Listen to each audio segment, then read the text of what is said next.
He had lived at that house. He had been, actually, as you can hear the 911 caller talk about, he had been married to the caller's niece, who also lived at the house. You heard in the 911 call talk about papers, PPO papers. The family had obtained PPO papers that day, just obtained them. They had not actually been filled out or served. So we don't know why he was there, quite frankly. He had been moved out of the house about a week prior. This is a Ring doorbell video, a screenshot from that, but he had been at the house a week before, living there, had moved out. He had been at his brother's house earlier that day. Why he was there, what drove him to be there, this was actually the second time he was there that night. He had shown up earlier, tried to use the door code, but they had changed the door code. And then he had left and then come back at approximately 1 in the morning. As you can see, I got the shot because clearly he's got a firearm. You heard that firearm. There's some photos as well. You can see the shots through the door. You'll see it on the video, but there's a circular kind of oval window that he kind of kicked out, shot out, that allowed him to gain access to open up the door, unlock the door, and enter through the front door at that point in time. He had been in the house. As you can see, there's about a dozen people. These are some still shots from the body cam. The body cam really doesn't show a whole lot. You're gonna see the officer's reactions, but these were some freeze frames where you can see him actually inside the house, and that wall, especially the one on the right you see it the best, is where he had actually went into. One of the individuals, not this one here, he had been looking for the niece. The niece he had actually hid in an upstairs bedroom, a kid's bedroom. He had actually gone up there, and one of the individuals that runs out of the house, on the body cam you'll see with the 911 caller, lures him back downstairs because he was concerned about what he may do if he found her. And then this is about the time he comes around the corner, sees the police, and then ducks behind that wall.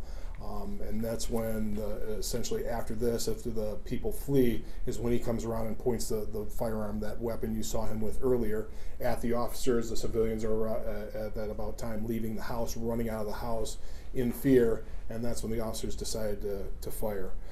The first body cam here is Officer Bournes. Officer Bournes and Rotman are the two officers that are first on scene. This is his body cam. He was kind of in the lead during this. As I said, it's chaotic. You'll hear, unfortunately, there's a car alarm. There's a truck car alarm. We're not sure. We're assuming the defendant somehow activated the car alarm before in the house, but that goes on through the entire time of this incident.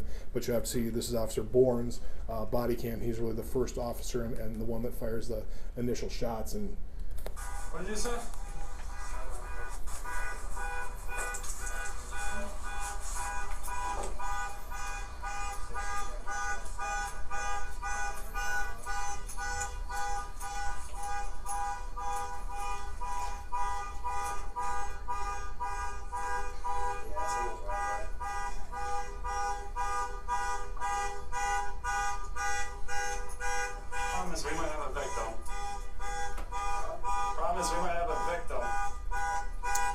He's talking to dispatch. He's got an earpiece so you can't hear, so it's not just, that's where you hear there's a dispatch is relaying some of this information to him.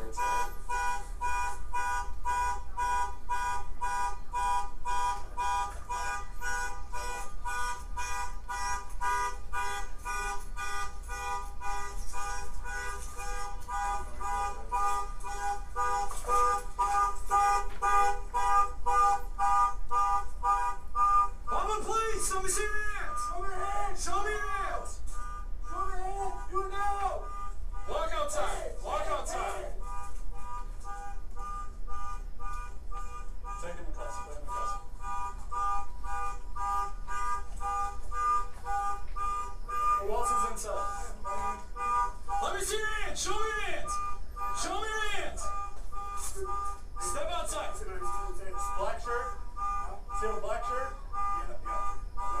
See you have a gun? Yeah, I have a gun.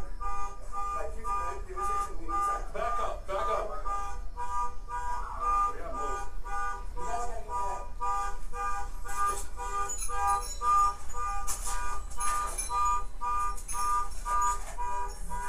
So just back up. Walk outside. Walk outside. Outside. Outside. Move. Move. Good. Good. Good. Good.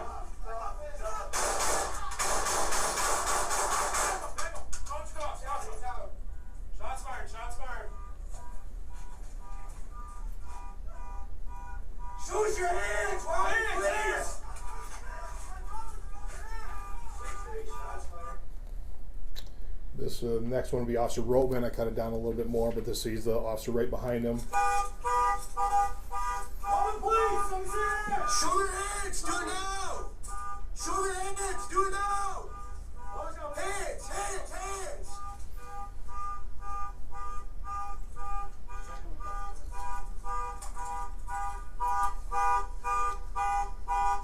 What's your name? My name is Victor. Let me see your hands! Show your hands! Hold that way. Step outside. Black shirt? See that black shirt? Yeah, yeah. See the gun? Yeah, coming on. Okay. Like, keep it back up.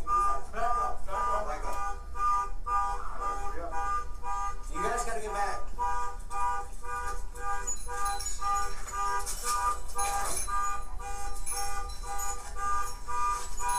We got 2 people outside. Walk outside. Walk outside. Outside. Outside. Move. Move.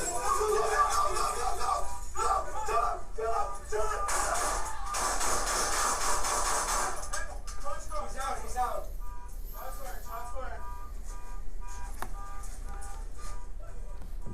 Shoot your head. Yeah, I can pause it right there. Mr. Sandoval, I know you that's a Halloween decoration. It kind of throws you off when you first watch it. That blue wall is actually the hallway door, or the hallway wall. If you go down that hallway, it's a very short hallway. There's a room. The 911 caller was in that room. That door had been kicked in. There's photos of the door had been destroyed. They entered that room. He was found behind that wall. Actually, the officers, there's 2 shots that actually struck him by the officers. One hit him, and I believe it was the left ear, went through the ear, kind of an entrance wound in the inside, exit wound, went through the neck. That was not fatal. There was another wound on his side, just below his rib cage. It did cause internal injuries. The ME said that was not fatal. Essentially what killed Mr. Sandoval there was a self-inflicted gunshot wound to the head.